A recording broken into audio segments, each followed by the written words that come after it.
ஆன்மீக அன்பர்கள் அனைவருக்கும் வணக்கம். இன்னைக்கு நம்ம பார்க்க போறது ஆண்டாள் அருளிய திருப்பாவையின் 14ஆம் நாள் பாடலும் அதன் பொருளும் மற்றும் விளக்கமும்.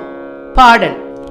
உங்கள் புழகடை தோட்டத்து வாவியுள் செங்கழு நீர்வாய் நெகிழ்ந்து ஆம்பல் வாய் கூம்பினகான் செங்கல் பொடி கூரை வெண்பல் தவ தவ தங்கள் திரு கோயில் சங்கிடுவான் போதந்தார் எங்களை முன்னம் எழுப்புவான் வாய் பேசும் நங்காய் எழுந்திராய் நாணாதாய் நாவுடையாய் சங்கோடு சக்கரம் ஏந்தும் தடக்கையன் பங்கைய கண்ணானை பாடலோரெம்பாவாய்.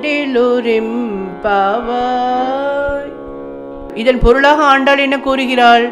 எங்களை முன்னதாகவே வந்து எழுப்புவேன் என்று வீரம் பேசிய பெண்ணே, கொடுத்த வாக்கை மறந்ததற்காக வெட்கப்படாதவளே, உங்கள் வீட்டின் பின்வாசலில் உள்ள தோட்டத்து தடாகத்தில் செங்கழு நீர்மலர்கள் மலர்ந்து விட்டன. ஆம்பல் மலர்கள் தலை கவிழ்ந்தன. காவி உடையணிந்த துறவிகள் தங்கள் வெண்பற்கள் ஒளி வீச கோயில்களை நோக்கி திரிசங்கு முழக்கம் செய்வதற்காக சென்று கொண்டு இருக்கின்றனர். ஆனால் பெண்ணே, சக்கரமும் சங்கும் ஏந்திய கரங்களை உடையவனும் தாமரை போன்ற விரிந்த கண்களை உடையவனுமான கண்ணனை பாட இன்னும் நீ இயலாமல் என்ன செய்கிறாய் என்று கேட்கிறாள். இதன் விளக்கம் என்னவென்றால், கொடுத்த வாக்கை தவறவிடவே கூடாது. வாக்கு கொடுப்பது மிக எளிது. அதை காப்பாற்ற முடியுமா என தெரிந்தே பேச வேண்டும். வாக்கு கொடுத்துவிட்டு பிறரை ஏமாற்றுபவர்கள் கொஞ்சம் கூட வெட்கமின்றி திரிகிறார்களே என ஆண்டாள் வருந்துகிறாள்.